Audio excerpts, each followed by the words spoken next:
Yes. Your Holiness, thank you and good morning.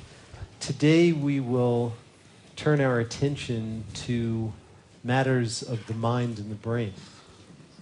And before we get started, I just wanted to, for Your Holiness's sake and for those around, to just very, very briefly remind us that the brain is probably the most complex piece of matter in the universe. It has about 100 billion neurons.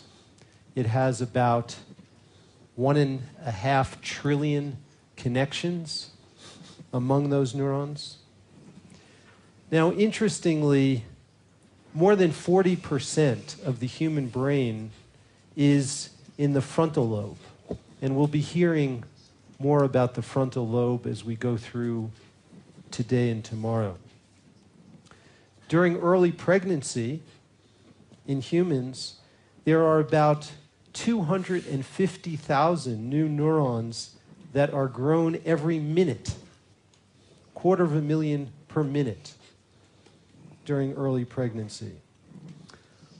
On the other hand, in adults like us, about 85,000 cortical neurons in the cortex, die every day, about 85,000. So it's a very dynamically changing process, constantly changing.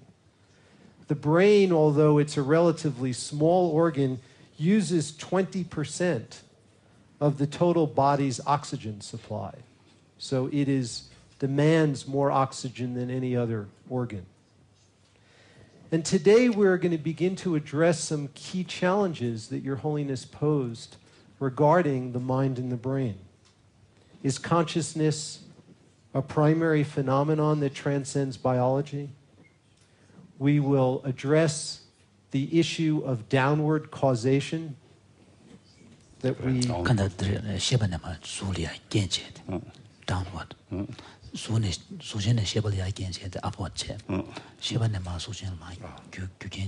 downward. Is there a place in the brain where the self might be located? We will also...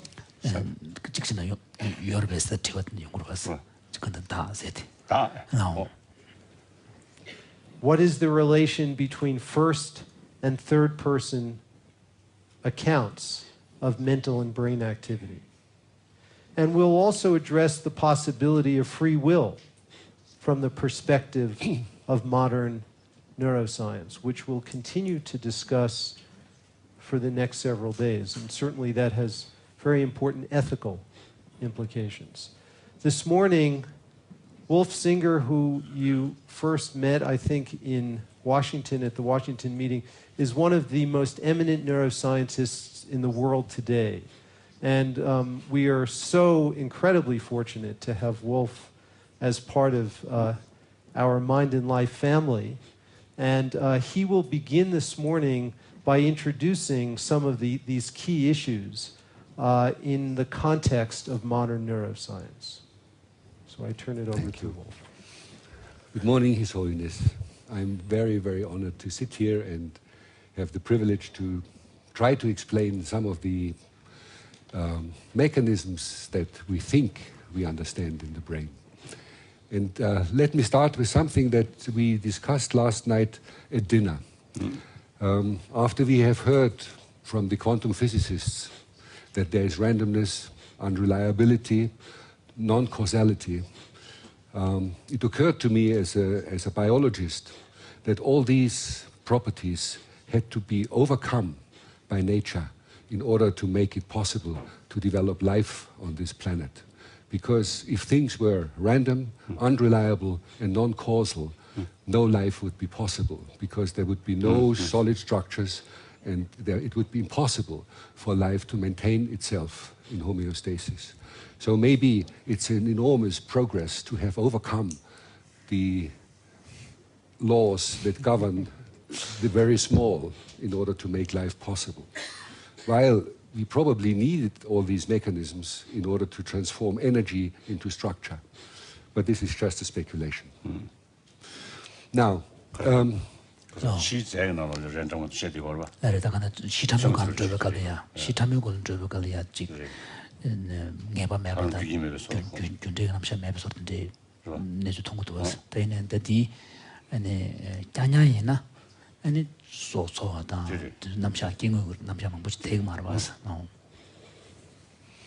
So I would like to talk a little bit about the implications that modern brain research has on classical philosophical questions.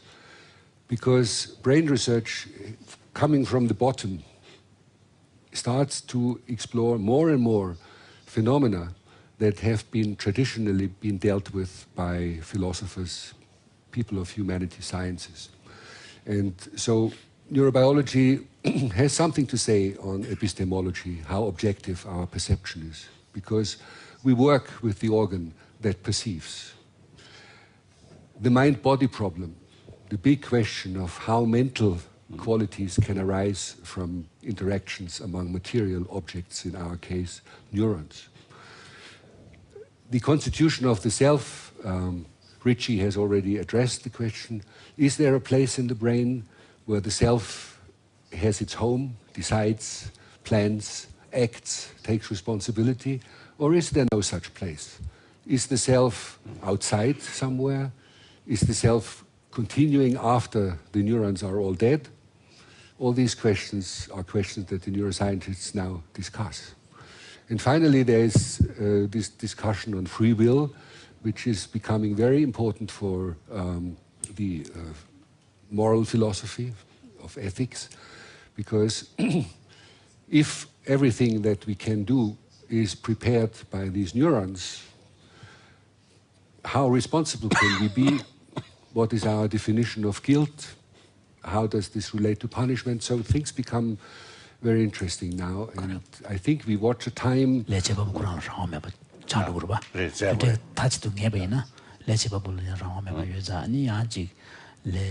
제베겐겐 콜이야 바니시야다 내가 들으셔 강디 대가 내던디게 정망아지 따르게 봐서 야냐지 제버쳐 만도 천리부터 할랑가시는 두요 말아서 다 단대 잘이야 레그만 리버도네 내주사고 방법이 신자 아니게 단 따르게 봐서 제버쳐게 신나야 천리부터 드셔게 고급이 여버지 동도서 I just wanted to underline the point that you are making, that in the traditionally these areas have been pretty much reserved for the philosophers, but now as a result of new findings, discoveries in brain science, you're able to address some of these.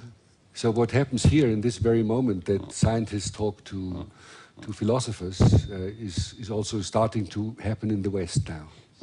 And so we have the same problems everywhere.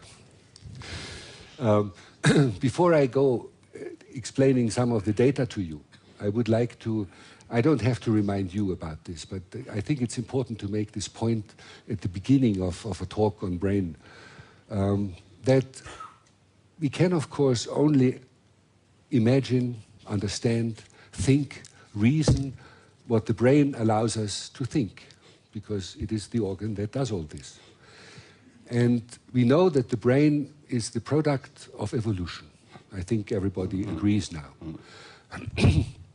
And we know the criteria that have been applied or that are applicable to explain evolution. This is, the organism has to survive and to reproduce. And in order to do this, the organism has to get signals from the world that are relevant for survival. Nothing else is important. Not important for the organism to understand the absolute truth. It's important for the organism to recognize a lion and to run away quickly. So the criteria according to which the cognition has been, or the cognitive system has evolved, are not the criteria that one wants to apply in order to generate a cognitive system that is able to understand the last truth. All that was required is a system, last truth or the absolute.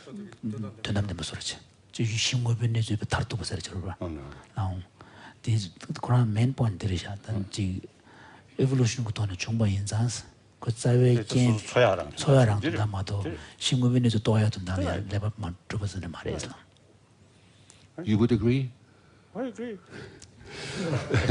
So this has of course consequences, because our brain and our cognition could only adapt to the world that is the world of us living beings. It's the world of classical physics. It's the world of solid objects. It's the world in the millimeter to meter range, because this is what is important for us. It's not the world of the quanta. It's not the world of the universe. We don't have to know about the universe in order to survive on this planet. And the consequences that our cognition must be limited. It must have boundaries. It's not possible otherwise, because the criteria according to which it developed are very, very selective and constrained. This means, and I think the days we had behind us when we were all puzzled by the quantum physicists who told us things that we cannot imagine, here we really felt how our cognition is limited, that we cannot feel and understand properly that these things happen. Why? Because we have not been built for it. And this may apply also for other questions. And so I think humbleness is something we need to keep in mind when talking about what I'm saying in the future, because it may be only a very limited explanation of something much bigger. So, what do neuroscientists believe? 나래. kada chitan lebe kuran chudan gen chen dugala ko ba chi che druba inzas ko yu tardu ne changma to tu ne ba yoma yse jas bures den zan ji ngo be nga ja ma che ne ga chim rechas kuran ge shue tin zhe ji chena ko cho ji ne ne ga ne zu chun ji ne debe tong zhi yin secrets. So we have very strong beliefs, and one is that all the knowledge that the human being can have and all the programs according to which this knowledge is used, the programs that make our reasoning, so the way in which we apply this knowledge, that all this is contained in what we call the functional architecture of the brain. So the way in which neurons are connected to each other. There's nothing else in the brain but neurons and the way in which they are connected. And out of this emerges an extremely complex dynamics, spatio-temporal patterns of activity. And the architecture that makes these activities possible is the storehouse of all our knowledge and of all the programs according to which this knowledge is used. It's very much different from a computer where you have a memory and a processing unit and some periphery. Here is all together in the functional architecture. So this reduces questions like, where does all this knowledge come from? Where does the brain have its knowledge from? Becomes reduced to the question, what are the factors that made this functional architecture? And there is again evolution, then development, because human brain develops until age of 20. So some of the younger monks still have developing brains, which is good. They can learn much. And during this development after birth, the functional architecture of the neurons, the way in which they connect, is modified by experience. So the brain adapts itself to reality in which it is born.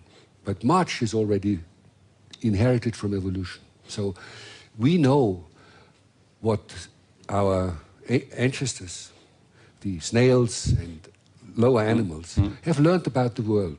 And I will give you an example that the way in which we learn about causality has already been understood by snails and put into molecular machinery that's still working in our brain.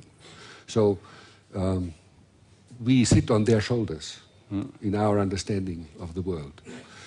And then there's, of course, learning that you and me still can do to some extent, because the connections between neurons, they remain a little bit flexible, even in the adult, fortunately. Not very hopeless, right? Total hopeless, remember. So he's only saying, so that means we are not totally hopeless case. Now, this has again important implications because this knowledge, which is already in the brain, is used in order to reconstruct the image of the world that we have. Because if you think that in the back of your eye, on the retina, all you have is a two-dimensional homogeneous distribution of different brightness values. Nothing else. There are no objects or so. You use your knowledge in order to put all this in order and segment this from the background and identify it as an object.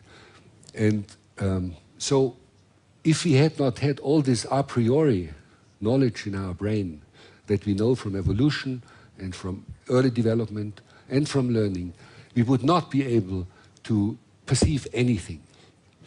We use this knowledge in order to categorize the world, identify objects, make sense out of it.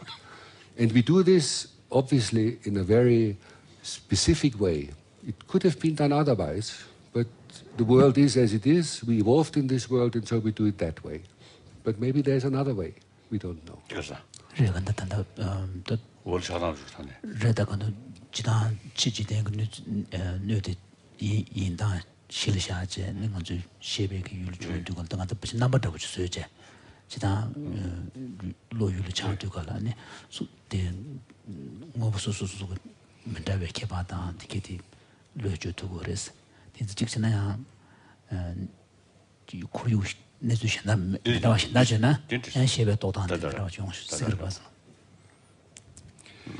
So, an important point is that evolution is very conservative. Mechanisms that have been developed sometime during early existence of life, like in this funny snail, they are preserved until they are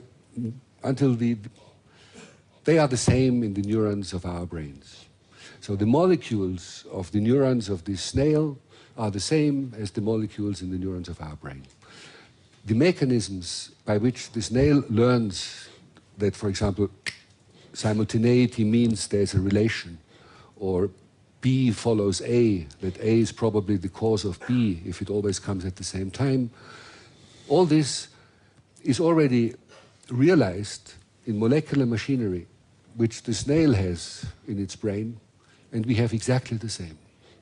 And this is the reason why we interpret simultaneity as something that establishes a relation, or a sequence, A preceding B, then A being the cause of B and not B the cause of A, because the molecular machinery is of that kind. Another fascinating thing is, and I think this is important both for all religious systems and philosophical systems that talk about two entities, matter and mind, is the evolution of the brain itself. With the invention of the cerebral cortex, which is the structure, that, what's going on?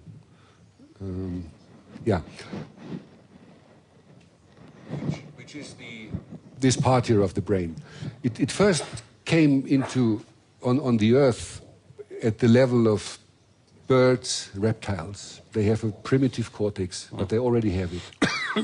And then on this long way over cats and monkeys until finally to man, no new structure has been invented.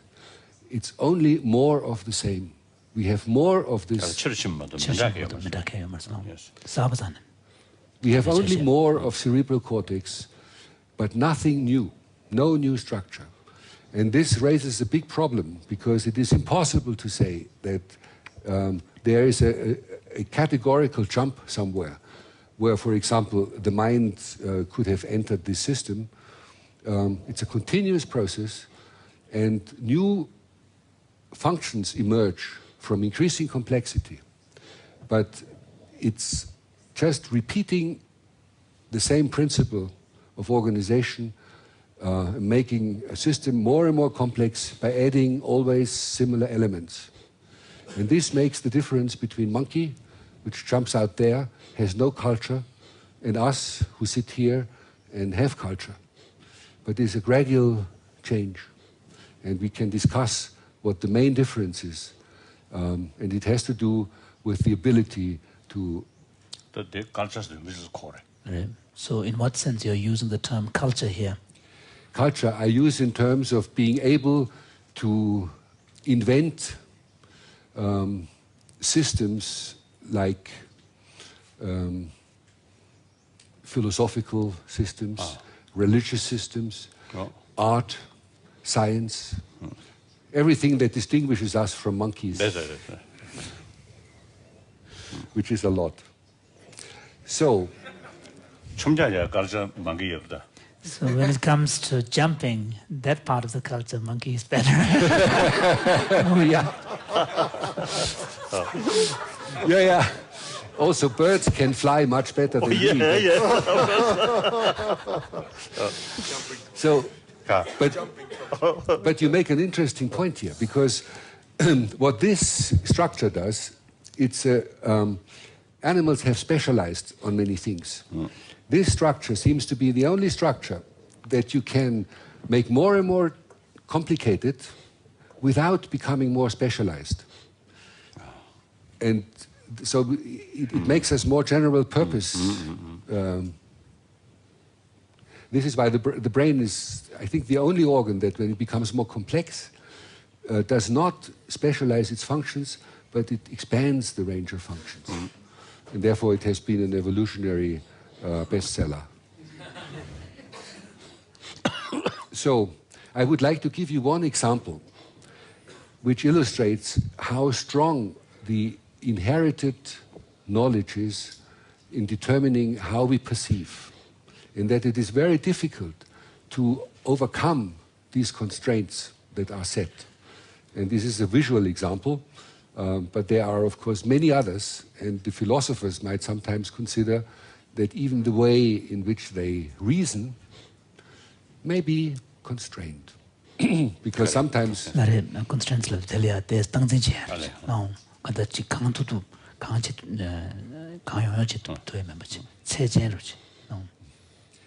If you have a look at these two pictures, if you look to the left one, you see a concave... You see concave ditches. See, this goes inwards. And on the other side, these are protrusions. It comes out. Huh? I think everybody will see it that way. Yeah. Now, I tell you, this is the left one is just upside down. It's just turned around. It's the same object. I see. It's just turned around. And the reason is that your brain, because of evolutionary structuring, thinks light comes from above, which is natural because the sun is usually up. So when light comes from above and something has the shadow in the upper part, it is concave, it is hollow. And if the shadow is below, it must protrude. And now you know why you perceive this differently, but you still continue to see it differently. So it doesn't help you to know that the brain computes something very complicated here in order to make this appear like this or appear like that. You still see it as you see it. And this happens with nearly everything we perceive.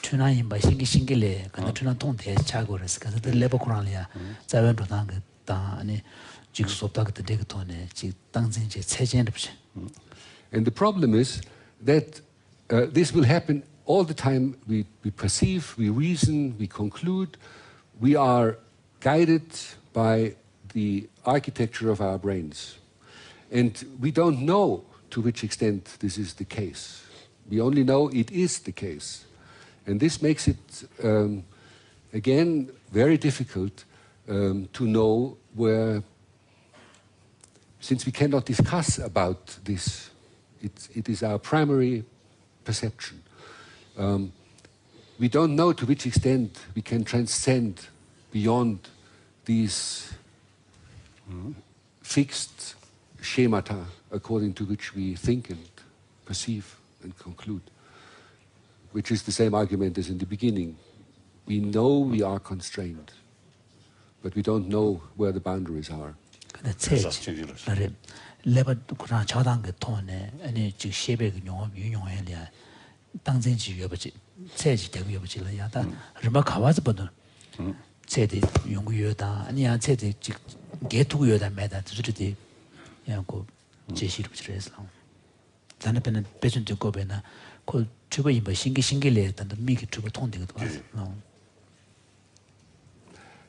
So I would like to briefly come. I would come back to the question: how come that consciousness came onto this planet, given the evolution of the brains in this gradual way? And we can say a little bit about it. If you take a simple brain, like brain of rat up here, and you follow the flow of information through these brains, you see that there's a fairly short path from the sensory systems, the receptors, eye, ear, nose, tongue, to regions in the cerebral cortex that process this information, and then to executive structures like the motor system, and then out again for reactions. Now, when the brains become more and more complex during evolution, more and more of these areas of the cerebral cortex are added, and I have painted them here as these blue ovals. And one can now look at the way in which they are connected to the other structures that have already existed. And there's a fascinating observation that these new areas that have come during evolution more and more, and in humans it's mainly areas up front here, and areas in this region.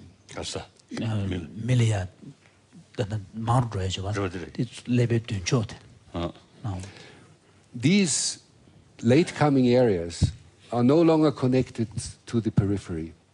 They are connected to the areas that have already been evolved. So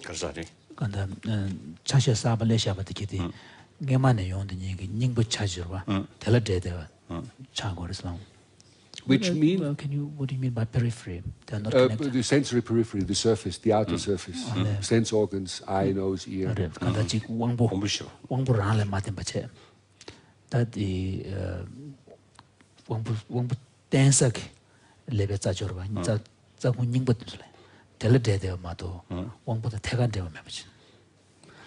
And now comes an interesting point. These new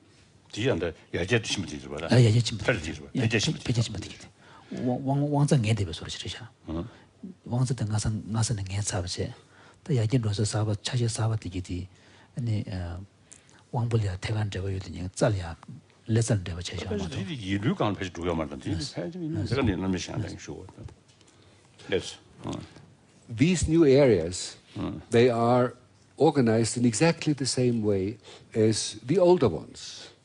The internal structure, and therefore the function, is exactly the same.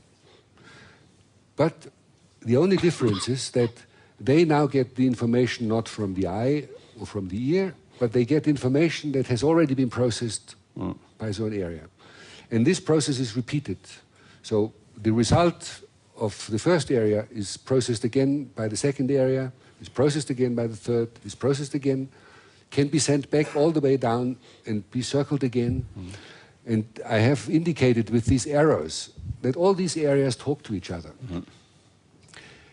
And so the suspicion we have, the hypothesis is that consciousness has become possible because of this repetition of cognitive processes.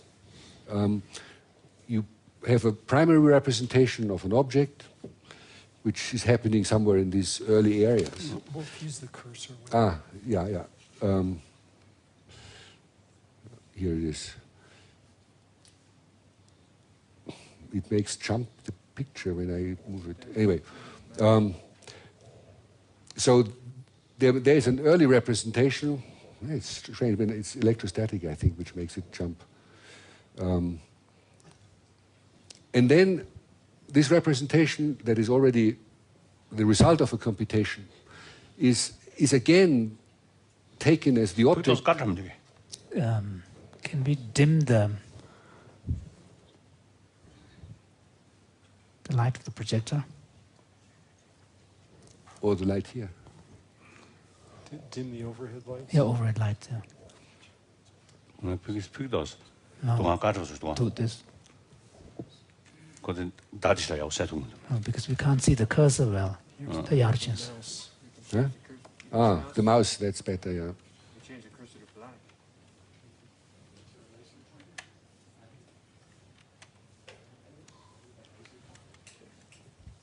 That's good. It's a portable mouse, maybe this Can it be recognized? This is very clear. Yeah, you have a good picture here, but yeah. The others. Okay, You can right click and change the mouse to black. right click. And it's already okay. Pointer options. Pointer options. Left click. Pen color. No, don't do that. Never mind. It's okay. It's okay. It's okay. Okay. End show, no. That's great. Yeah. Okay, thank you. So, this repetition of cognitive processes to take the result of the first lower level cognitive process, subject it to the same process, subject it again to the same process, maybe bring it back to the beginning and then circle several times, in principle opens the possibility to have a representation of a representation of a representation, so to create meta representations. And this could be the trick that evolution used so that higher brains can have a protocol of their own functions, that they can watch their own processes because they subject them to a normal cognitive process. Then the level ya chasha saba ma buchigeba. Chasha saba the kidugal I ya. should not make it now. Ngema ningbo yoba tikiti jajeba ma to ngar mebe ke chashe lega saba chabe. Ta jajje shebe ke chashe saba jorba. Dikiti lega karchi kursana kono nam gu ki chawa chitandi ngema ningbe wangza ningbo joba. Didan chibu yang imbo chila. Ta ko chawa teba cher sikyarma shibu cheje. Wangza ningbo ki yul chebe kablia ko yulia chawa cheyo dukola. 또 누가 치르셨으면서. Reta mare 시즈직체. larita ko ki yul chebe wangi shebar biskebe na. Ta shebat lag mare de kona jodi information de process cheje. Ta number ta bajre. Dia di gangla yodebe di gichi ta chebache. Ya ko yul keje di gangma de chebache. Ko yul kene. Na da yusne. Number re Dambo number chi search. They gonna like a jene. Number chempi kene. They gonna young number chi check yore. Dila number dambo delia representation. Even the super delia meta representation. then number series number ta cheje. Do cheje ani Number shembele join number. no.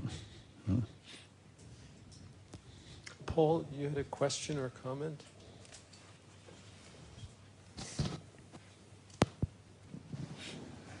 Yes, it's been so beautiful so far, so lucid. I'm sure we'll continue. So I wanted to add 3 elaborations, if I could, very quickly.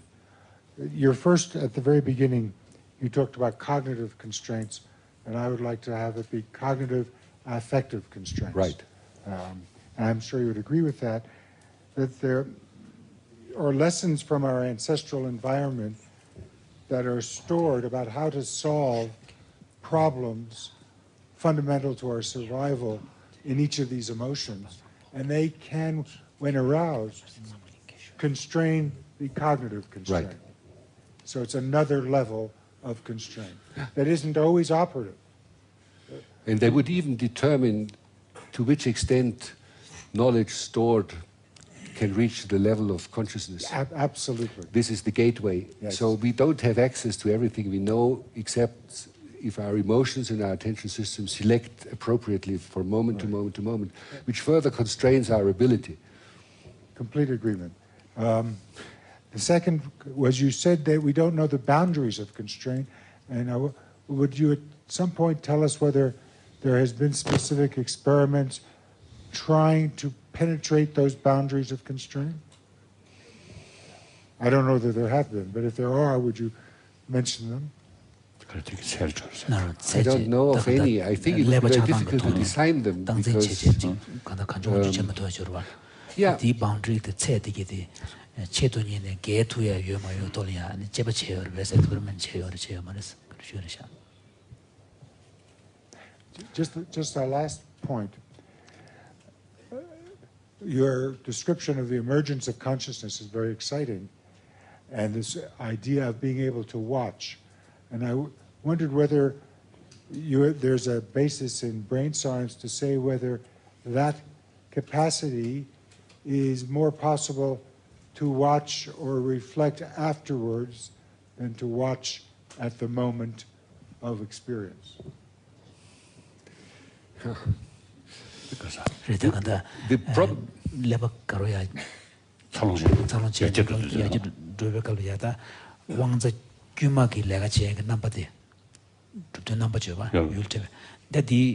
the tamantiya number the yutuche to storage ba that you go la tedanya bolia ani sususulia ji shising sorchi charache ji watch che to yarchi keje shiso dadi chetugo나 아니 자발롱무슨 죽심배 내가 내 제도고요래 다 자바탄 쳔배소지 파치 체레샤스. There was the question of timing. When do things come into consciousness? And this is a very, very crucial question because it has a little bit to do with this misunderstanding that the downward causation is possible. Neurobiologists would say you always first have neuronal processes, and some of them reach the level of consciousness. And I will give you some data later that show what the minimal requirement is for contents to become consciously perceivable. But then it gets immediately, once it is in consciousness, and you only get into consciousness stuff that you attend to, it gets into short-term memory, and if lucky, it gets into long-term memory. And then you can retrieve it from there. So you get involved in a circular process, and the before and after becomes a matter of definition. But whatever reaches consciousness, we would say, has been prepared by neuronal processes that are not consciously accessible until there's a result that is sufficiently consistent to be attended to, and then you get it into consciousness. I think one other issue that is relevant to this general area is the boundary between what is conscious and what is unconscious. And there may be certain classes of phenomena. So, for example, the ability to be aware of the processes which generate a grammatical sentence, for example. So I think most scientists would agree that no matter how much deep introspection you engage in, you really cannot become aware of the mechanisms which produce the grammatical sentence. You can become aware of the sentence, but the details of the computations to produce the grammar is what we may call impenetrable.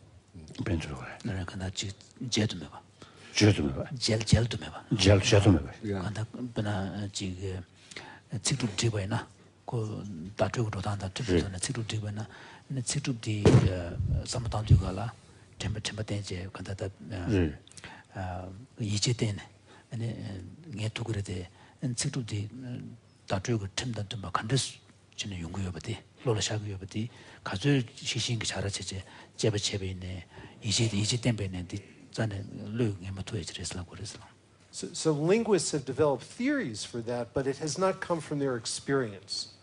Yeah.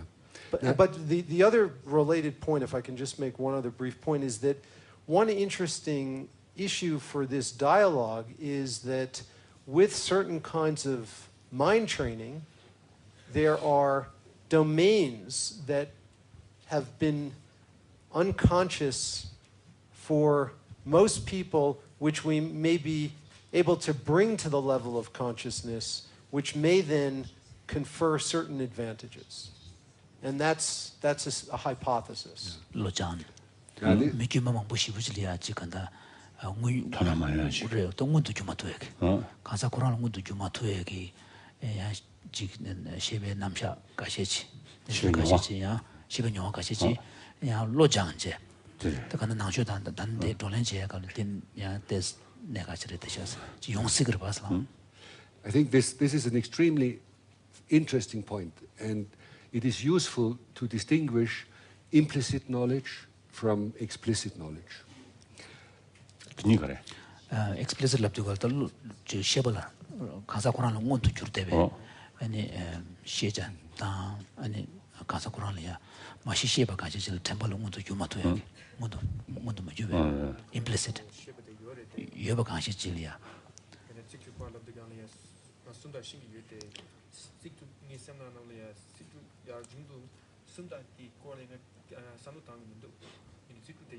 Can you give an example? Yes, of I would like to give example. Yes. When children learn until the age of 3 or 4, they do not have what we call declarative memory. They learn, but they do not remember the context in which they learned. If you tell them, like the rule system of the language, they will just learn it implicitly and use it, but they don't remember that they have learned it. Or if they are instructed by the mother, don't go here because it's dangerous, because it gives reasons. Child will not go there on the next day. You ask the child, why don't you go there? And the child will give the reasons. And then you ask the child, where do you know this from? And the child will say, well, it's obvious. As if it does not remember where it has learned it. And this is implicit knowledge. You don't know the cause of what you know. And of course, everything that you know from evolution is of this kind. You have not been there. But we have this knowledge. So we apply it.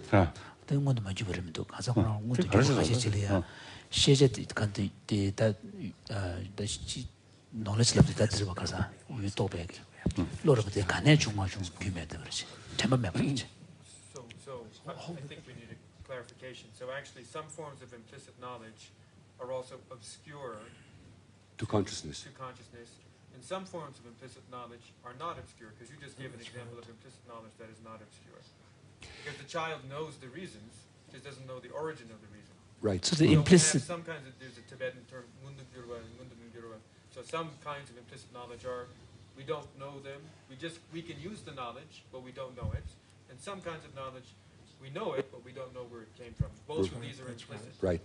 Okay. Yeah. There's a whole hierarchy. And the problem is that this part of this implicit knowledge, when you don't know where it comes from, becomes convictions. And you are not able to relativate them. You don't discuss about it. You don't discuss about the fact that it is an object, although it is a definition that results from evolutionary knowledge about what an object is. You use knowledge in order to identify it, but you are not aware of it. And if somebody tells you this is not an object, you would just not discuss. And I think part of the cultural mishaps that occur, because people cannot understand each other, is because their cognition has been early primed in this implicit way, and they see the same thing, but it feels different, and it looks different to them, but you have no way to explain to the other that there is this difference, because you can't put it into any relation. And we have this problem, I think, in the moment, in a very, very acid way. Evan has a comment. I would just like to make a very quick remark that it is important to keep clear the distinction between a process that is conscious and our conscious knowledge of that process. So our conscious knowledge of that process is a matter of introspection. But a conscious process does not have to be one that is necessarily introspectable. So a bat navigating its environment through sonar may have phenomenal awareness of its environment in the form of the sonar system, but has no capacity for introspection. A very, very young infant may have a whole range of phenomenal aware conscious processes or states, but with no introspective ability. So introspection is a kind of higher order consciousness, but is not consciousness as such. Yeah.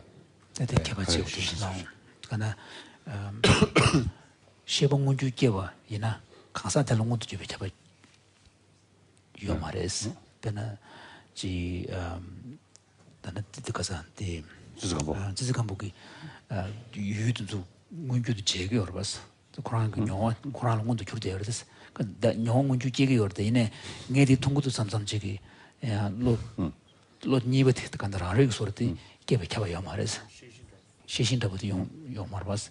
때는 시 부구 춘준이야. 그 유문규도 제거돼. 뇌디 통구도 통면 사람들 내게야.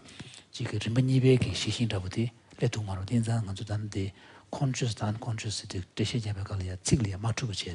개치 모르셔서 강사들 강사 고라라야. 먼저 들어봐다. 문주고 시바 강사들 깨버니네. 깨받치고 얻어서.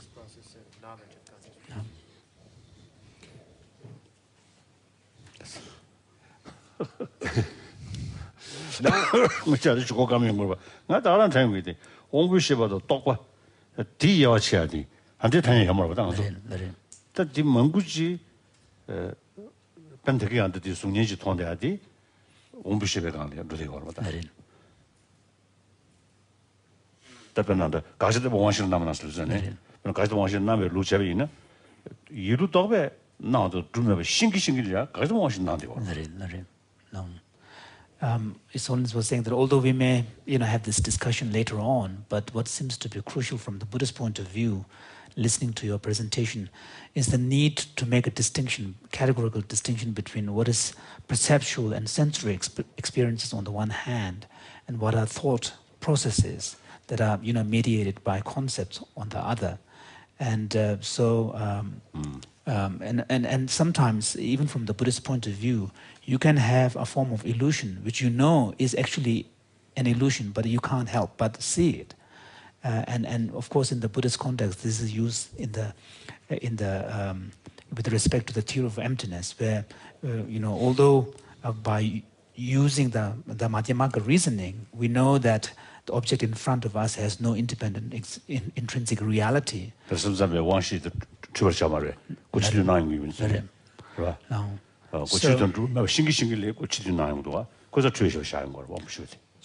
although we know, as a result of the Madhyamaka analysis, we may know what is being perceived as intrinsically real, an independent object out there is a distortion, but we can't help but see the object in this manner.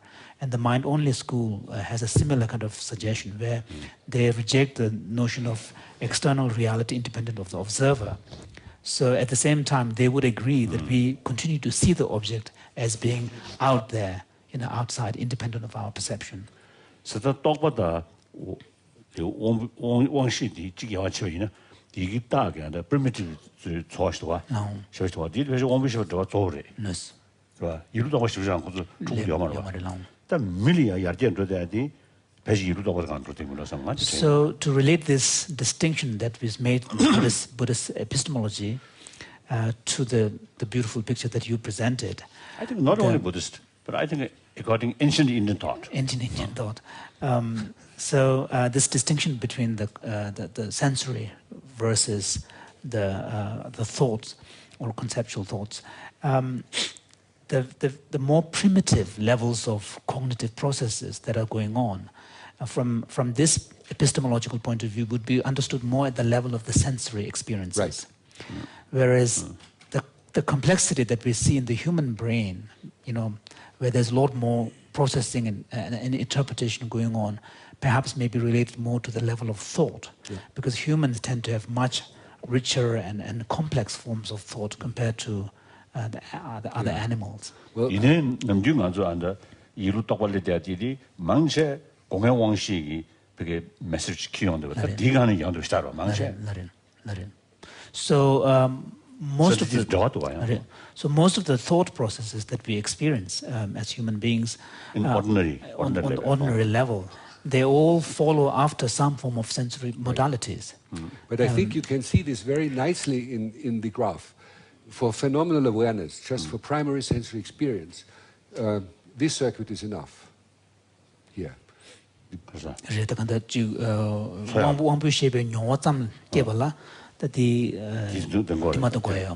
Like to hear a tone and make a response to a tone. And because rats have this phenomenal awareness for sure. But in order to have no input and reason and do what you do in meditation, for example, and you see this very nicely, neurons that are sitting here in these higher areas, they only talk to neurons sitting in other higher areas. It's a closed system. And you can disconnect it completely from the periphery, and it will still work. So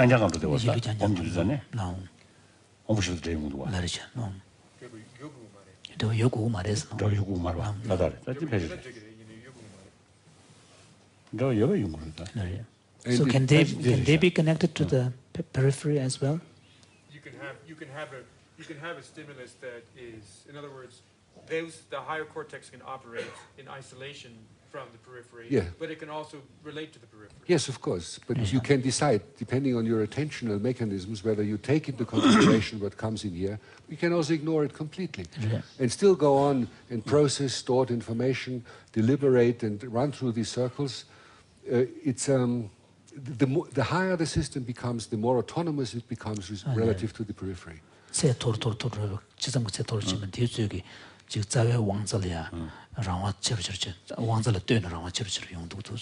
Although one interesting issue, and I don't know what you think of this, Wolf, is that some emotional areas of the brain, like the amygdala, have connections all the way down to the primary sensory cortices. And so the emotional areas seem to be very much connected to the sensory systems. Well, they get different information. He talks about structures that make you afraid or startled. There is some direct path from the sensory organ to the structure. If you see a spider, you want to be very quickly. But the same structures are also used to make you bad feelings after you have an incoherent thought. So you also have input to these structures from these very high areas. And so self-generated concepts, if there's a conflict, also activate these structures, which then make you feel uneasy. So there are different ways to these structures, but they're always the same, value-assigning systems.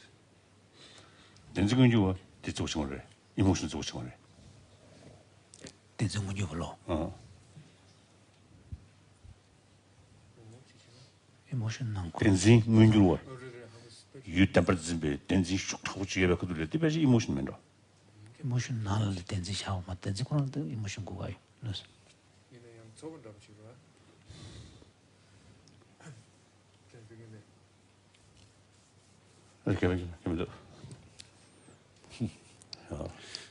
so what are the konga the emotion 상월로 원자의 제자야 스도와 원부셔도 제자야 this is a emotion today. So there will be 차단서 어디 저기 공연 왕시 때는 용되기도 와. 但이루 거라는 것 때문에 그러나 말지 뭔지 숙식을 때 인도잖아요. 그 왕설 좋아합니다. 말하던 이게 알아오래. 관도 왕자다 대화 요레스 고체도니네 미고 마대 버지지. 말로 공간도 공부 시작합니다. 말 그런 왕자 쓰고 말해. 미게 단디 영화께서기 amygdala. You were talking about amygdala. So that's the basis of one of them. One of several structures that are important for emotion. 그래서 emotion 기계 그돌이야 되게 간다. 이제 쉐바라고 줘. 코드 저도 삼을. 나래 대송수. 샤스마. 와 자자가 답변은 나오냐면 뭔지 문주 숙심 기계 그돌이야. emotion 만들어서. 이 왕설 저 아이였어. So you mentioned 남바랑 그랬다.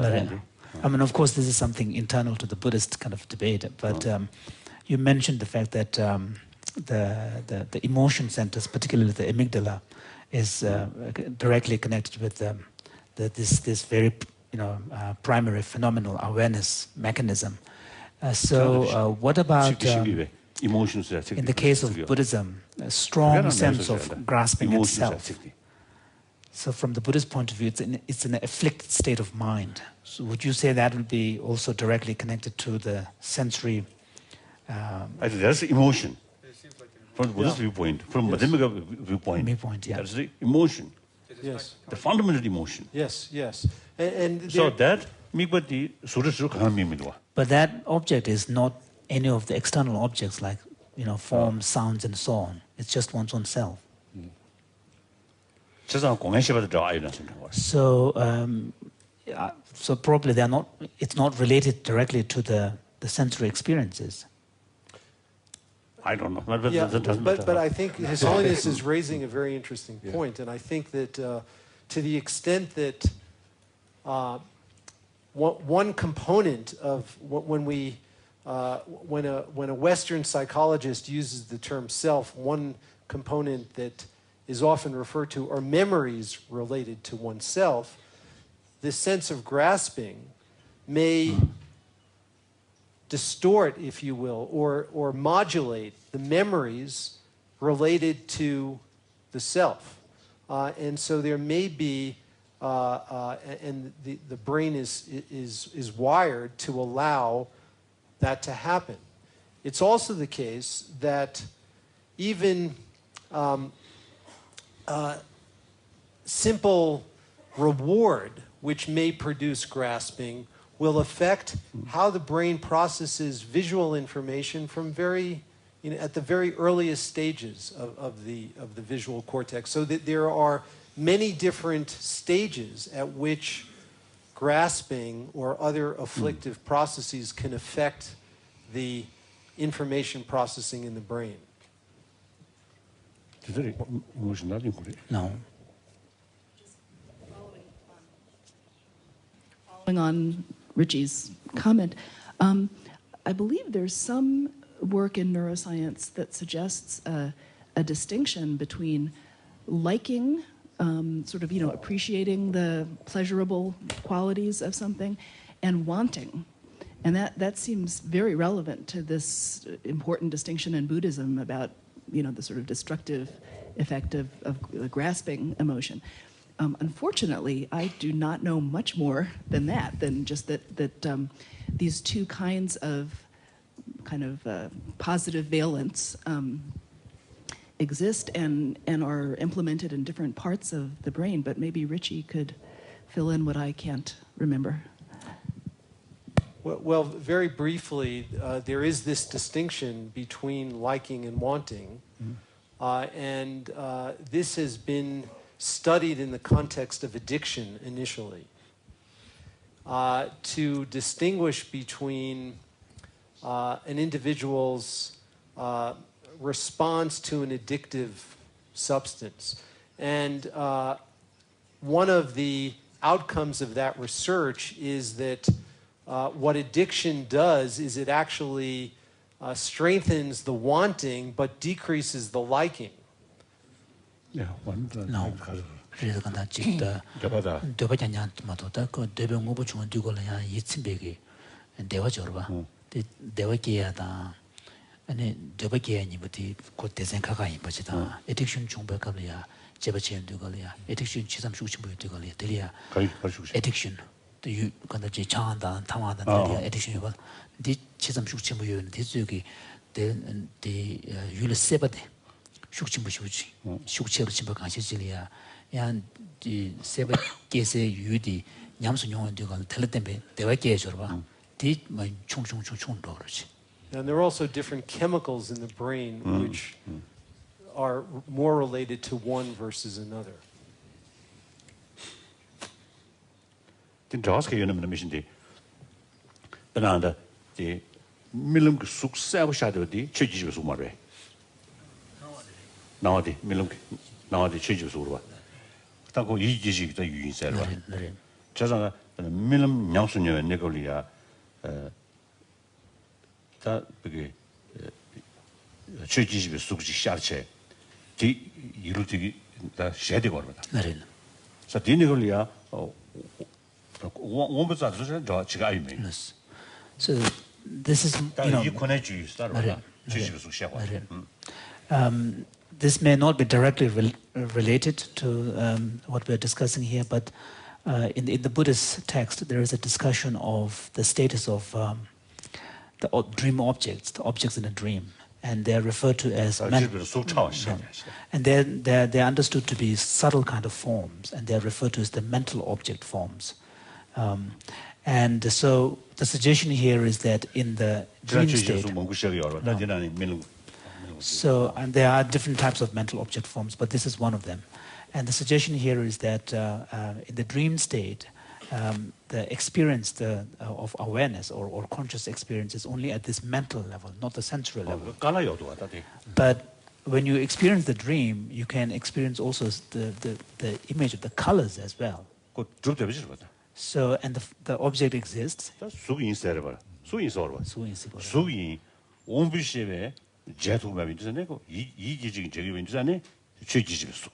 So, since it is a kind of a form, and it's not an object of the sensory perceptions, therefore it is referred to as the mental object forms. So, when when someone has that kind of experience in that dream state, would you say that the sensory apparatus at the kind of primitive phenomenal awareness level, are they still active or no? Yeah, this is an extremely important point you make here. And there are data on it.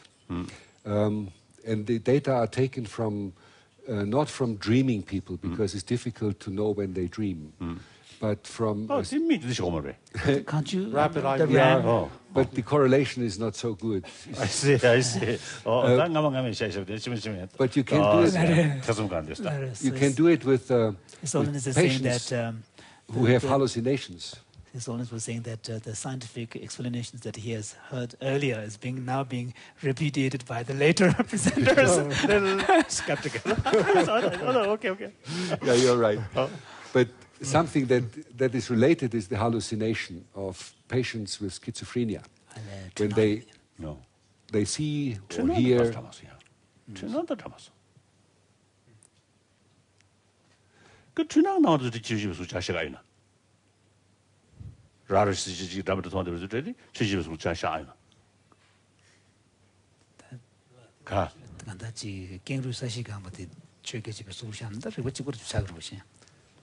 The understanding is that we marry. The now China Chico there were Chetin, you'll have a church.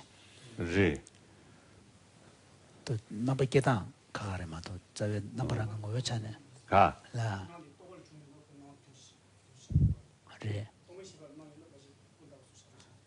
Tomenare, could it not make Tongorva?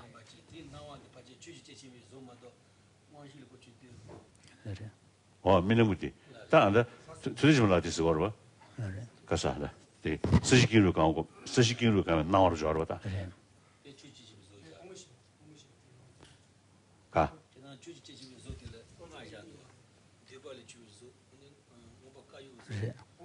Oh, really? Nothing.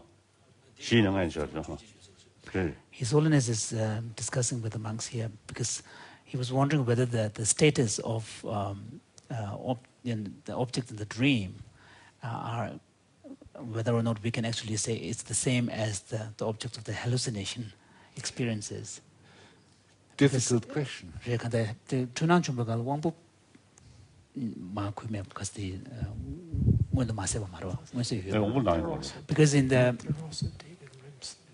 Because in the experience of the hallucinating person, the sensory modalities are very active.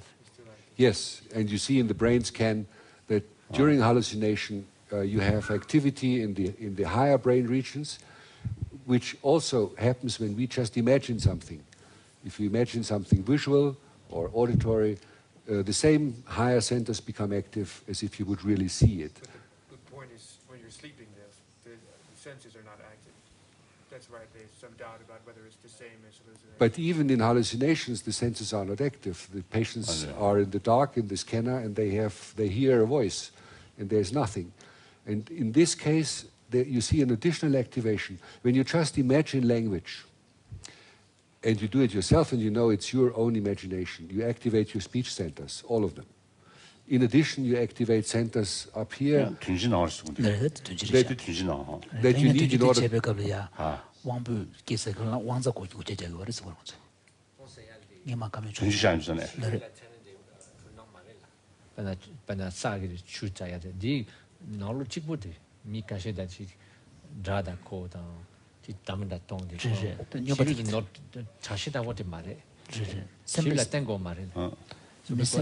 Sonia was wondering whether it's hallucination based on something that you see and you misconstrue like a mirage.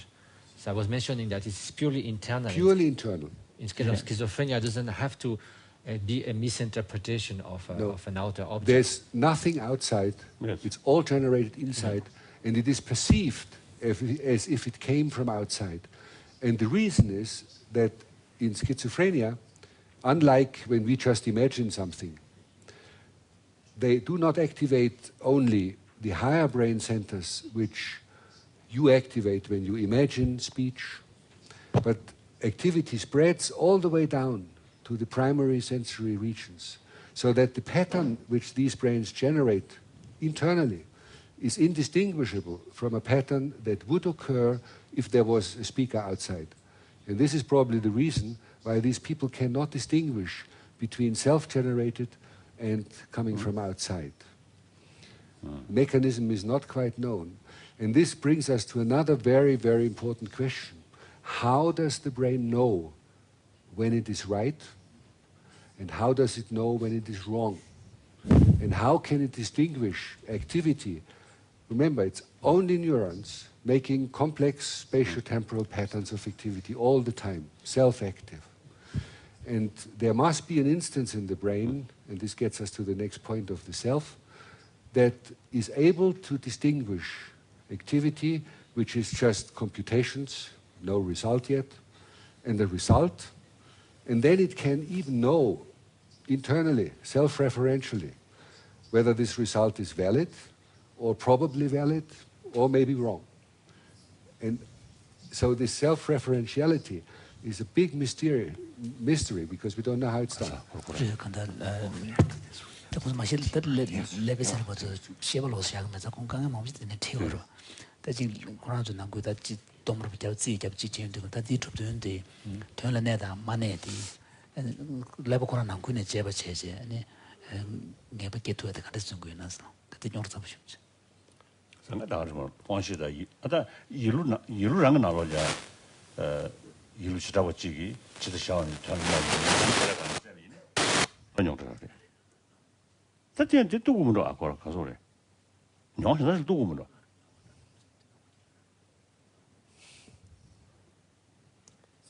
was saying that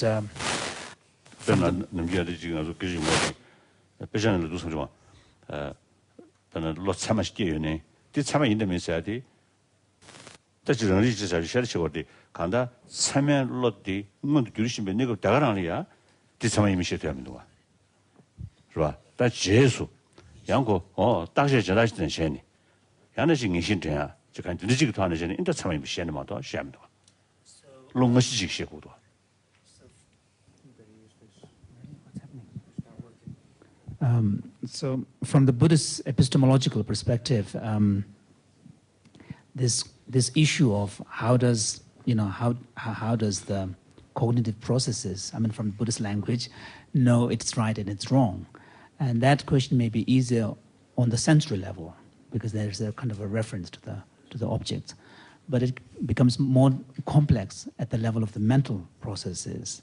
And here in the epistemological text, there is already a recognition that, for example, when you are mentally perceiving something which is actually a valid form of knowledge, in the state itself, when you're actually having the knowledge, there is nothing that would allow you to verify that this is a true instance of knowledge. That kind of verification can only come as a result of a subsequent evaluation, either by reference to an earlier experience or a memory or some other avenue. I think we need to take a tea break, so we will take a 15-minute break and we'll come back to the self. Okay. two key problems that relate to challenges that you raised in your book, Your Holiness. One has to do with the issue of the self and whether there is a self and its location, and the other concerned with relations between mind and brain. So, Wolf, please. Wasn't Anton asking a question that would be optimistic?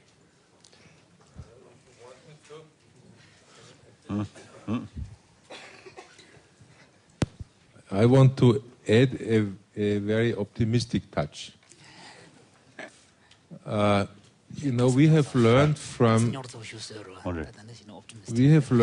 Professor Singer, that was a side remark, but that is very important, that the brain is the only organ or system which we developed, which became more complex, but at the same time did not become more specialized. Okay? Now this statement, to me, opens up the possibility that actually our cognitive abilities are not limited. And the reason why I say that is, from computer science, we know the notion of what is called a universal computer. This was invented by someone called Alan Turing. A universal computer is a computer which is able to solve any mathematical problem. And such a universal computer works with very limited resources. It doesn't have to be very complex. Now, I can see a reason that evolution developed the brain such that it is a universal computer in a sense, that it can solve, in principle, any problem. The only limit now being the size of the memory and the time it would take to solve a problem. But now something comes in which is very human. We are the only species which are able to expand the size of the memory which we have. We can use books, we can use computers for memory and so on.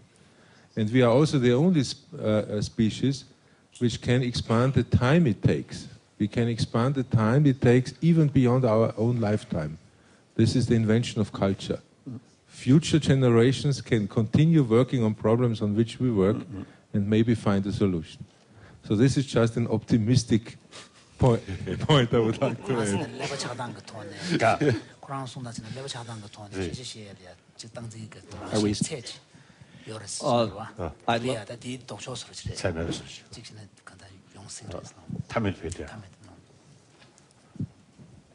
Just to add one caveat maybe, which is the universal computer that Turing spoke about can pose any problem that is well defined within the framework of mathematics.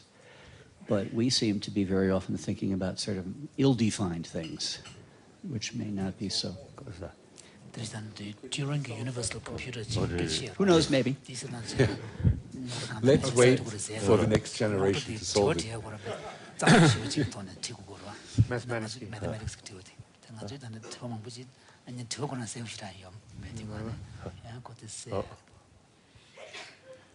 We are optimists.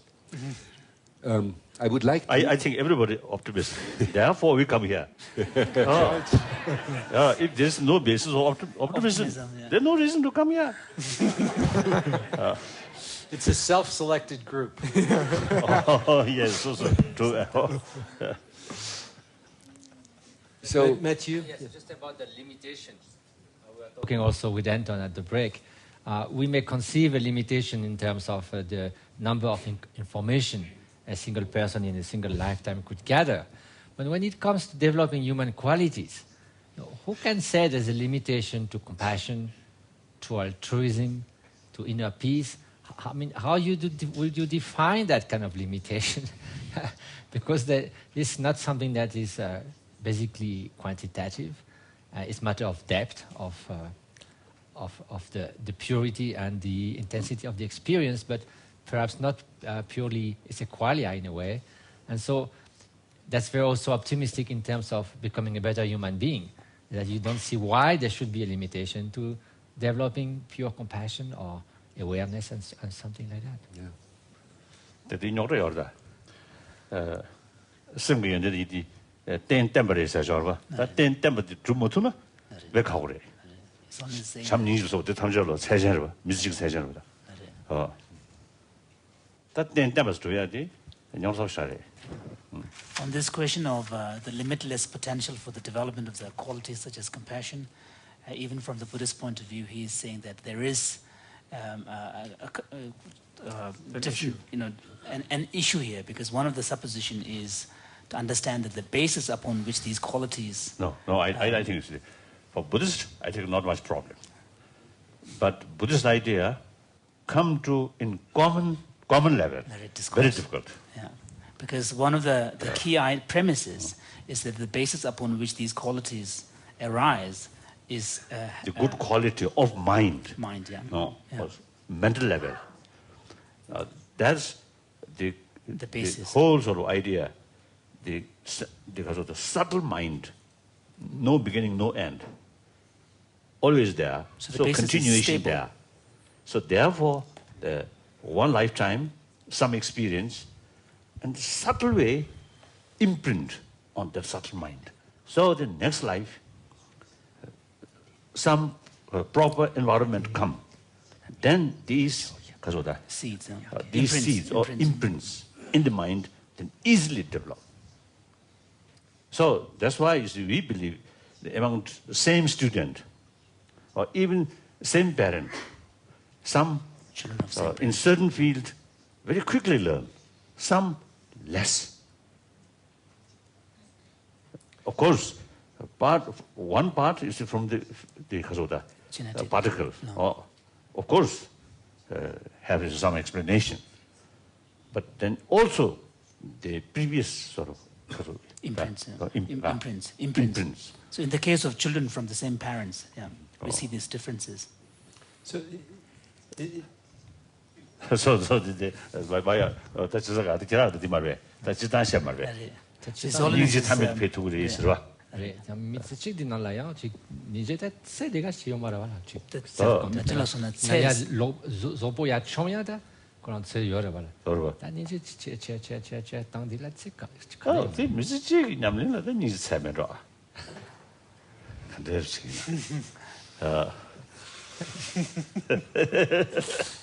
Okay. Could you tell us why?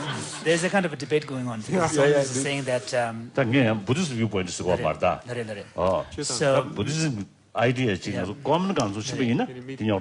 because we're bringing an idea of a limitless potential for the development of qualities such as compassion, which is a Buddhist idea, into this level of this common discourse. And then to convey that... Another word, my usual say, secular ethics context. In that field, is it those because of the Buddhist special sort of reason or views, is it cannot bring. But in your book, Your Holiness, to quote, you say, while there are limitations on the nature of physical action or athletic skill, there are essentially no limits on mental development. No limits. Page 147.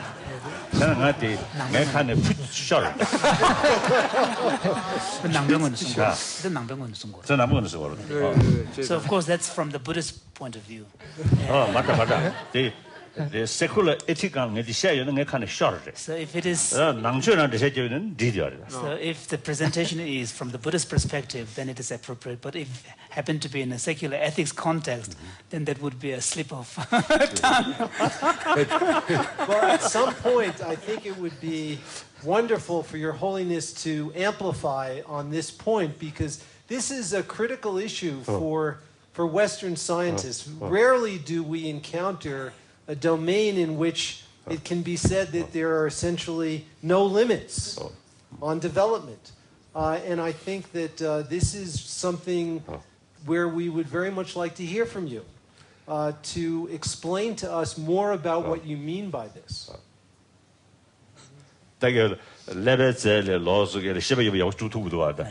First of all, we have the big challenge of how to prove the reality of consciousness that is independent of, that is not reducible to brain. I think answer only come, some of us, if you spend at least a few months, just try to, because of that, actual experience the luminosity survey. The luminous nature of mind, yeah. All thought stop. All sort of sensorial sort of level Activities. stop. The thought process also stop. Then stay there. A few occasions I try. So, of course, not sufficient time. Then you get, at the beginning, you get some kind of feeling of just nothing. Kind of absence. Then remain longer period. Then gradually just feeling, experience. It's a kind of just an experience. Yeah. So then, through one's own experience, then we can say, oh, there is mental. There is a phenomenon. There is a primary phenomenon. But then we have a very interesting problem. Anton just said the limitlessness of our capacities comes because we can rely on the next generation to build on us and take the knowledge we have acquired, because we can pass on this knowledge acquired at lifetime as far as it is explicit knowledge that is available to third-person perspective. But the knowledge you talk about is only accessible from the first-person perspective. And is it possible to transmit a qualia across a generation? Or does not every generation have to start from scratch? And now I understand why you need incarnation, because otherwise it would not work. Oh, that's a rebirth, yes. Yeah, rebirth. So that's a complicated issue. Yeah, but it's a critical one. Yes, all right. So the limitlessness of mental development may depend upon rebirth, but that's not to say that our assumptions about the limits of mental development within science might not be readily challenged by Buddhism. There could be still quite a lot of development even in a single lifetime, as Matthieu was referring to. There's still maybe a tremendous potential for development, even if it's not limitless. Still a tremendous potential. Yes, through training of mind. And we can improve, right? Well, maybe science can help to have crash courses. Yeah, there may be other methods that are faster. It's possible. And one of the main drama of our modern world and existence is we vastly underestimate the power of transformation of mind. We are ready to do so much for develop our health. We know we do jogging on this bicycle that goes nowhere, and we do all kinds of things to learn and everything, but we are so almost powerless to know how we could use that potential of human transformation. And that's maybe the best contribution that we could do. I think up to now, I think majority of the people, I think, never pay attention about our inner value. That's the problem.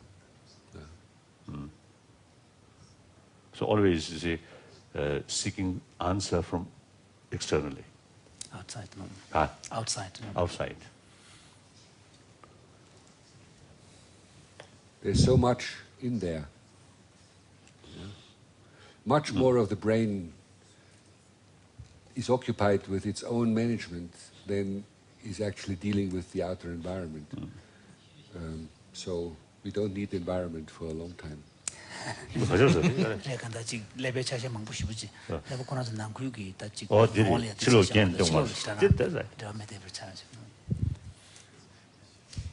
Yes? Should we go to the self? Yes. Let's go to the self. Let's go to the self. And I think this is an interesting point, because here Western science comes to a conclusion that is much closer to what Buddhist philosophy intuitively developed than what Western belief systems have developed.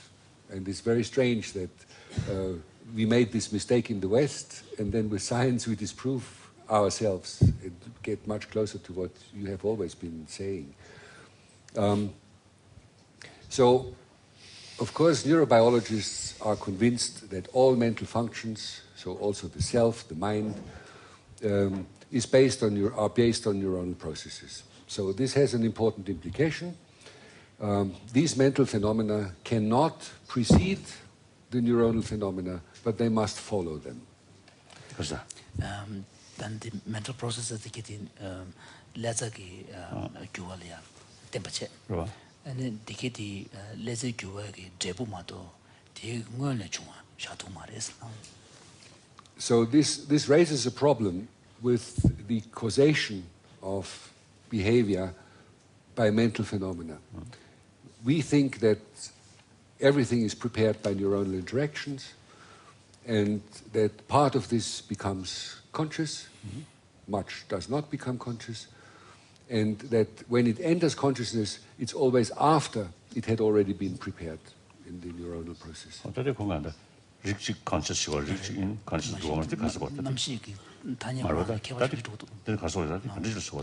So you spoke about some processes becoming conscious and some not becoming conscious. So we seem to be using the word consciousness in a different sense. So exact meaning.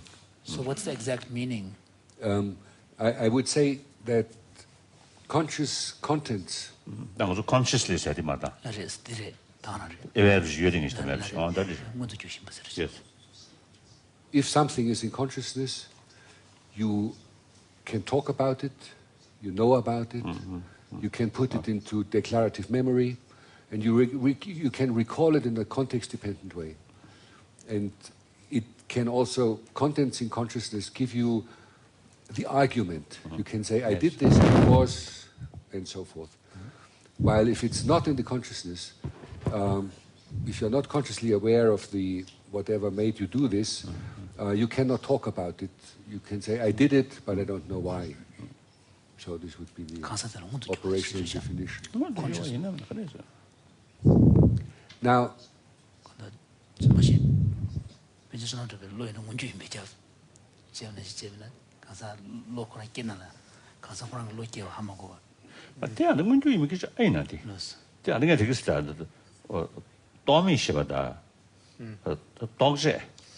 다른 상해제야 그지로다. 고다리 상해제야 말이지. 그 대임 하도다. 별단 두시스도네요. 어머셔를 중얼해. 시버 성한 중얼해. 두시. 아. 원시기인도 그 원시기 봐. 가장 그런 게 싱그러 보다 간다. 네, 나는 망해가 매이나? 나는 망해 매이나 마도. 신 원시 전기인도 그 원시기 봐. 가장 그런 게 리코로. 네. 저는 본바로 통고도나. 아, 너 건설도 시합이 있는다. 그래. 미가 너 원골 때문에 미기 시합 짱짱이 레서도 만드는 친가이나. 레스. 완전 나와르디 원비 시합에서는 그는 미기 시합에서 있나? 미기 원골 때인데 그렇지. 그 유지기야 되게 제대로 좀 말해. 다 안들디 전에 시합이나 인지미지 레서도 된 시합마다 미국 뭐 짱짱 코드 람 규경 소리마다 되는 왕부도 미공부 야샤고 레벨 야샤고 그래. 지금도 왕된 공부도 없지. 왕부 치료던. So sorry, this is partly an attempt to understand how we can juxtapose the word conscious, becoming conscious and not conscious to the person within the context of Buddhist language of epistemology. And there is a term called ngundu kyurpa, which means something that is manifest to the person. So for example, like when the discussion centered on when someone is having a visual experience, is the person necessarily aware of having that experience? So if the person is aware of that, having that experience, you would say that is conscious. But would you also say there are sensory experiences which the person is not aware of? Yes, certainly. I will give you an example, if time allows, where you can show that brains can process stimuli, understand them, react appropriately, and the person as a whole not being aware of having perceived something consciously. Visual stimulus. A visual stimulus in this case, but it would work for all modalities. And then you can show that the electrical activity of the brain differs in the two cases. Maybe I cut the story short. If you just have a stimulus, you process it, you recognize it, you respond properly, but you are not aware that you have seen it, because the instruction to the subject is respond in any case, either this or that, forced choice. And even if you think you have not seen anything, guess. And you find that the guessing is nearly 100% right. So you know it has been seen, processed, and the response is appropriate, but the subject would say, no, I just guessed, I haven't seen anything. And the other cases where they actually see it, put it in short-term memory, and can talk about it. And the performance is about the same in the two cases. But you can then show that the pattern of electrical activity in the two cases is very different. Oh. The stimulus that is just processed and produces a response generates local activity, which is an oscillatory pattern. But there's very little. There's very little communication or coordination of activity across wider brain areas. And the stimulus that gets consciously perceived produces about 200 milliseconds after it is presented a brief state during which many of these areas, many of these areas widely distributed across this mantle here of this cortical sheet, for a brief period of time, not very long, 100 milliseconds or 200 milliseconds, they very precisely synchronize their activity. They all go together for a brief moment of time. And that's the only difference. It's an increased amount of coherence, which is reflected in a high degree of synchrony over many, many different areas for a sufficiently long period of time. And if this happens, the brain as a whole says, I have perceived consciously. And then there are a number of secondary processes. Once this has happened, it's like lighting a fire, getting over a threshold. Once this has happened, then process starts which puts the information in short-term memory, keeps it there, then you have access to the language areas, and you can see all these secondary processes happening. But the main difference seems to be that the activity produced by the stimulus is, in the one case, just producing local responses that go through the system until it gets out in the motor system. And in the other case, it ignites a holistic pattern of activity that is very coherent. And this makes the difference between conscious and subconscious processing. That's all we know so far. Not much.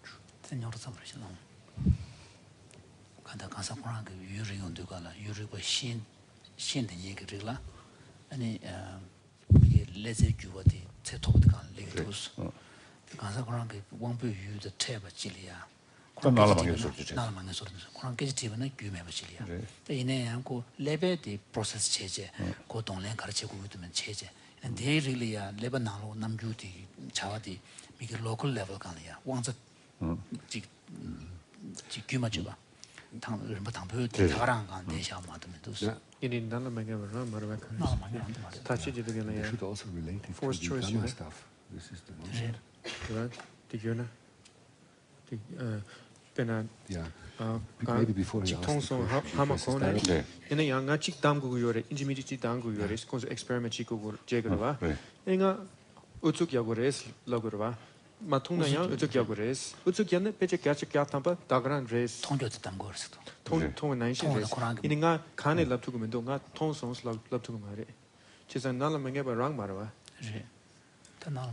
chesa lebe leke jegi yore te ini nga tong songs lab to mendo inga intermediate damgu yina tene otsuk yanne damda kacha katamba peche kacha katamba de dagran re correct re 그러다 간다 제가 토보간 레서도 가는 대체 이로 가는 거고 있죠.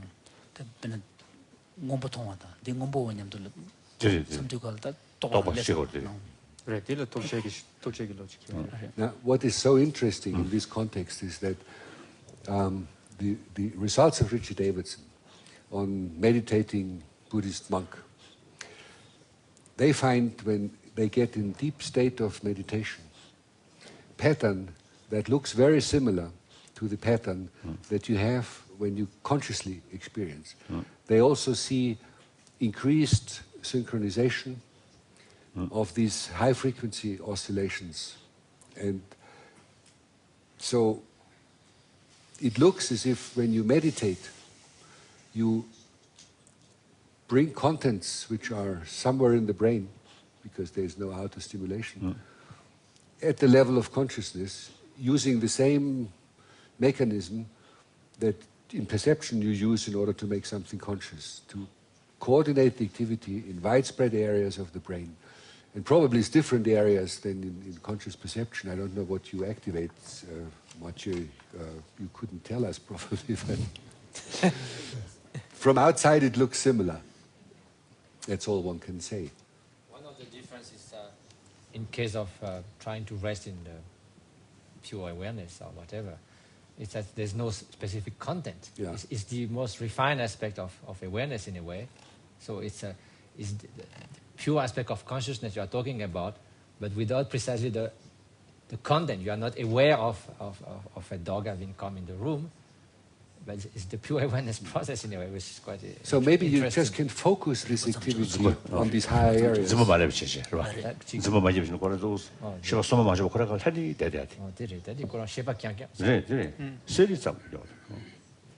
Evan, did you have? Yes, I would just like to introduce, philosophers always like to introduce distinctions, but I'm going to introduce another one because it seems very close to what you were talking about when you talked about sensory awareness or sensory content and then something being manifest to the person. So in Western philosophy and in cognitive science, we often distinguish between what is called phenomenal consciousness and access consciousness. And the idea here... No, what do you mean by access? I'm going to explain. I'll give an example. The idea here would be, suppose you have a rapid emotional experience. It happens very fast, and there's a feeling that has a certain kind of tone of fear or pain or avoidance or withdrawal, and it has a felt character, but it happens very quickly. That's an example of phenomenal consciousness, but access consciousness would refer to your ability to conceptualize what's happened to you, to use it in subsequent reasoning, to have it play a role in memory, to guide or control your behavior. And the point here is that not all of the contents of phenomenal consciousness are necessarily available to access consciousness. And that would seem close to the distinction between a kind of sensory quality and manifest to the person.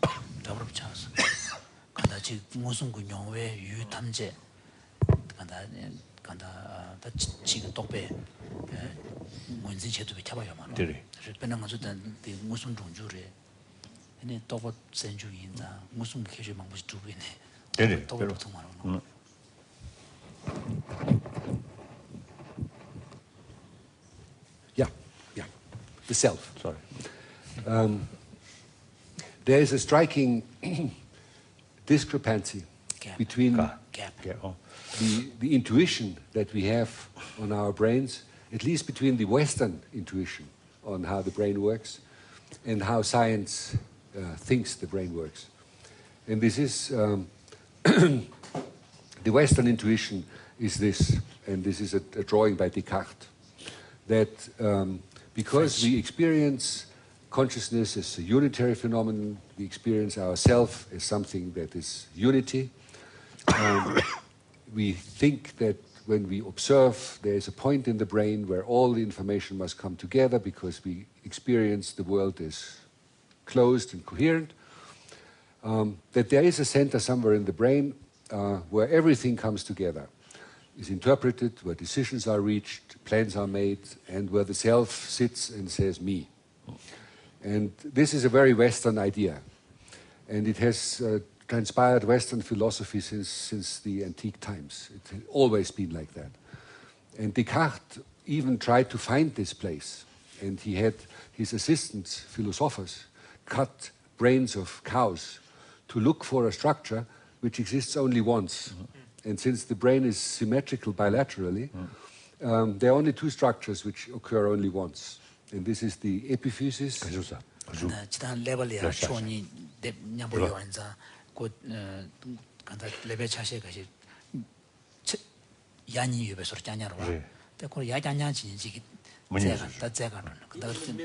It's in the middle. That's right. And there's another one, the hypophysis. And now Descartes said this is it.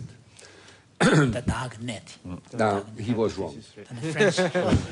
French philosopher, Descartes. French. So what we see today is, and I apologize for the German writing here, I got it wrong, is that there are these many, many different areas in the cerebral cortex. And they all do different things.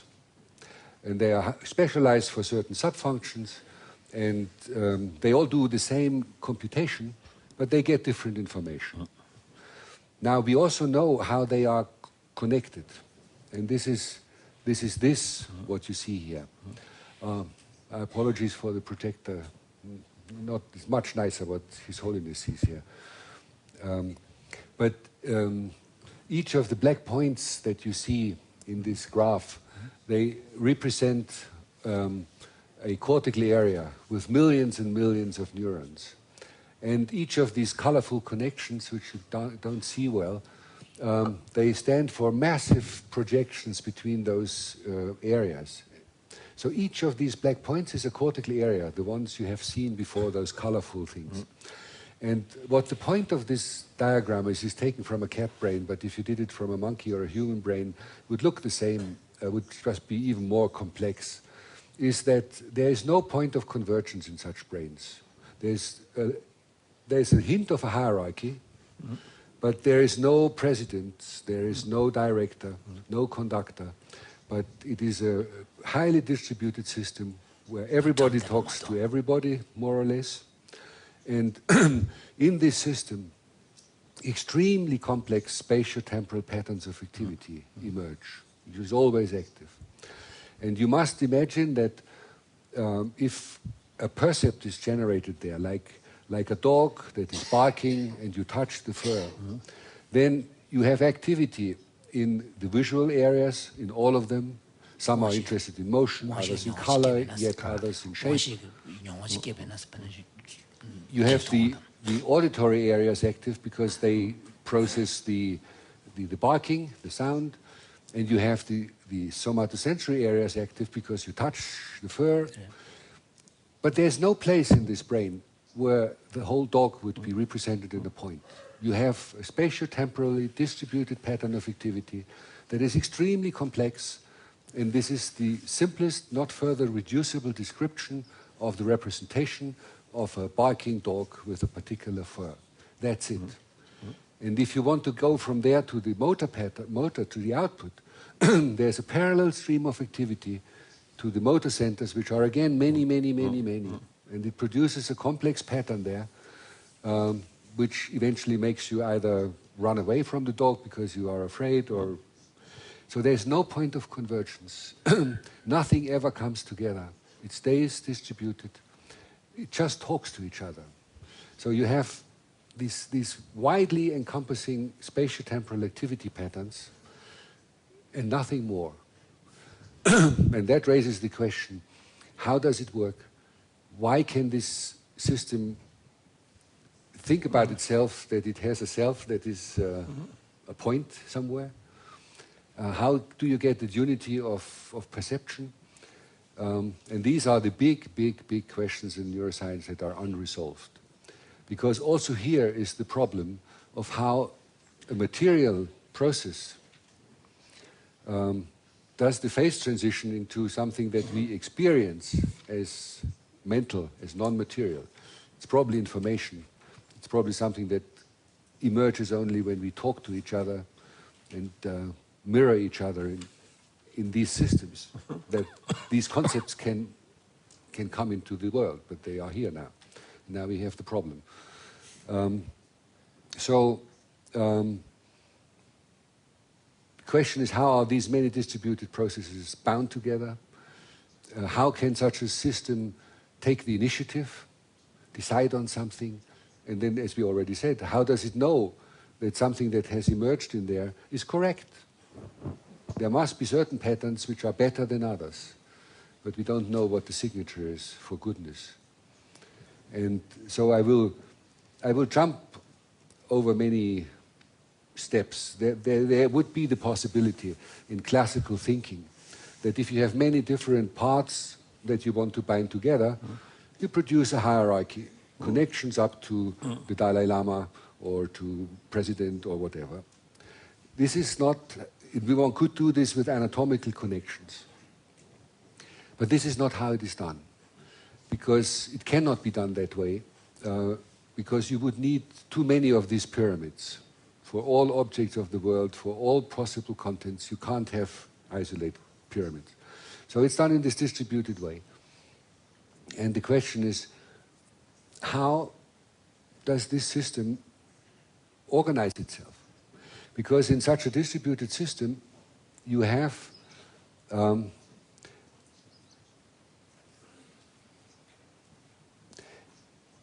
an individual neuron must say two things at the same time. It must speak two languages at the same time. All it can do is discharge electrical pulses. It has nothing more. It must tell...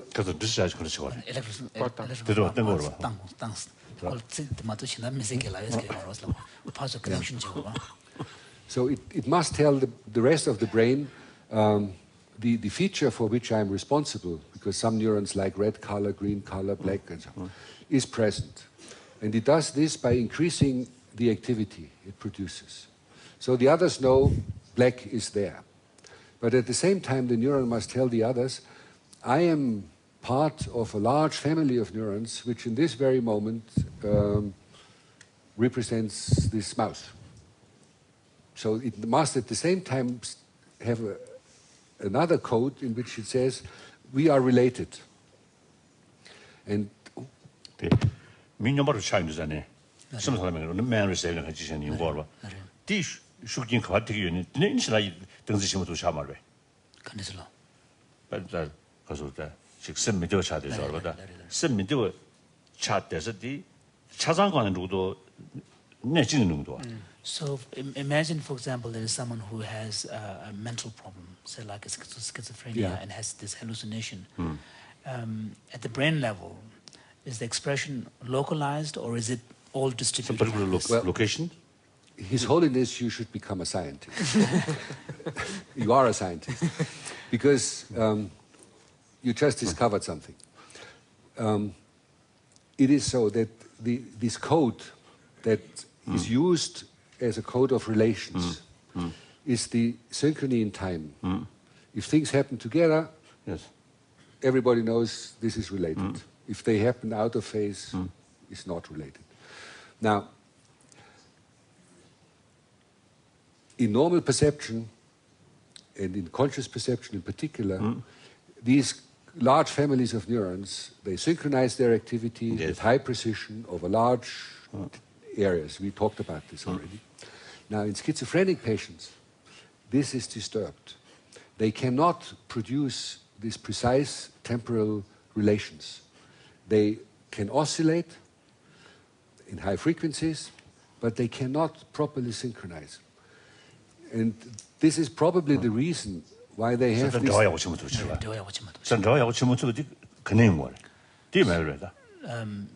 So, so could you say, for example, in terms of now, in terms of kind of temporal, if we were to look at this problem from a temporal perspective, can you say that this loss of short period? Yes. From where it starts? So this loss of synchrony, can we say it begins from this particular point, or simultaneous? Or is it simultaneous? It's a very quickly spreading. You have many oscillators. If you think about many oscillators which are coupled, and they do this. But start. And then there is a very quick phase transition, self-organizing phase transition, in which they get organized. So is it this loss of synchrony is simultaneously distributed? Yeah. Or does it start from somewhere? Well, is it propagated from one point? Good question. So that is the seed of self. Because it's always the same. If it starts from one localized area, that could be the seed of self. Good point. I don't know. My guess would be no, because it emerges from the synchrony emerges from reciprocal interactions among many partners, and in such a case you can't really say who is starting. It is an emerging state. Yes, it's from all parts. Yeah. They pull each other in phase, and you don't know exactly. There is no master puller. It's a self-organizing process. But you can see it nicely in brain scan, in electrical images. So if, for example, you look at such a picture, you may see a face. Down here, you don't see a face. And then if you look at the brain activity, and here's the frequency of this oscillatory activity, and here's time, here's the face is shown, and around this time it is recognized. And if you recognize a face, then you have this, in the particular frequency range, which is what is here, 25 hertz, you have this strong synchronization of activity if there is a face, which you don't have if there's no face. And schizophrenic patients have a problem with this.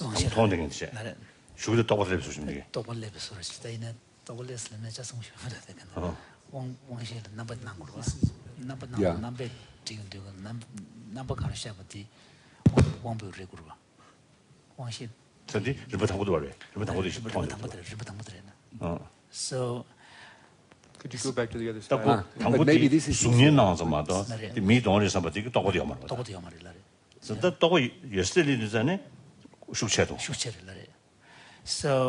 can we go back to the... that one, yeah. So in both instances, for example, in the first case of first image, so you're looking at the same image. There's a temporal phase. Both case appearance, you say. So there is the appearance of those visual stimuli in both instances. Now, in the first instance, at a certain point, you recognize the face, and then there is this neural expression of synchrony. Yeah. But in the second case, because there is no recognition of the face, so there is no synchrony. Why that? Why is there no red in the lower image? Because the brain cannot make out a coherent representation. Yeah. It doesn't know what it is. No, even at the first impulse. The idea here is that the first yellow is a sense impression before it's been interpreted. Well, that may be a piece of search activity that is frustrated and then collapses. But this one is perhaps a little bit easier to understand. This is a top-down view on the skull, and every point here is an electrode, so it takes activity from a particular part of the cortex. And all the black lines, they connect sites which during this phase go into this high synchrony. And you see that it comprises nearly the whole brain. And this is when the stimulus is consciously perceived. This is another experiment where you have conscious and subconscious processing. And this is when it's processed but not conscious. So the difference between conscious and non-conscious is really, one would say, the neuronal correlate of a conscious state is written here, that it is a metastable state, because it's very transient, of a nonlinear dynamical system. So, yeah, that's what it is, but it doesn't help us much because it's a very abstract description. And if we would like to describe in concrete terms the exact neuronal correlate of this conscious state, one would have to demarcate the activity of maybe 1 billion of neurons in a huge matrix of numbers and say this is the correlate of a conscious experience. So it would be an extremely high-dimensional vector. And this is the problem we are going to have, His Holiness. We will be more and more precise, describe in more and more detail the neuronal correlate of a mental phenomenon. And it will be numbers, complex numbers. It will be spatial temporal patterns that are not imaginable because they will be high-dimensional. And then the question comes, why are we doing all this? High-dimensional as well. High-dimensional.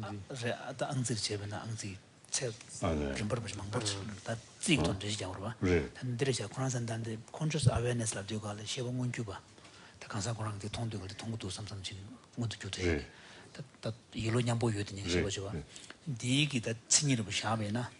non-linear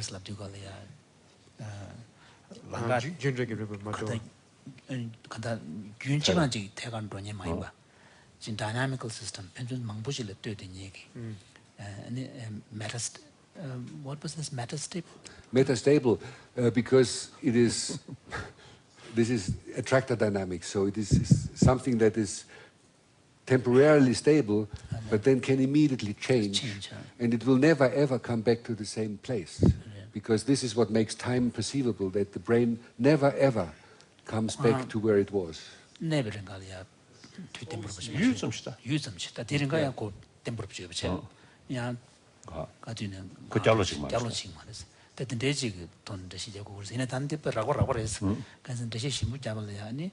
고 뉴로 그 야만 편지 제와다 아니지 레자 가지고 되나 자와지고 요마도 망부지고 또 앙지게고 저걸라네 14로 차로나 앙지 요로 차로 감동으로 왔어. 이제 다 되어지잖아. 가르치는데 제국을 살았나서. Your Holiness, before we break for lunch, I just want to point out that the work that Wolf described was really pioneered by Francisco Varela, who described patterns of synchrony and its relation to conscious experience. And we owe him a great debt of gratitude for pioneering many of the ideas that were featured, and we'll be continuing with some of his insights in neurophenomenology when we return from lunch today. So thank you very much.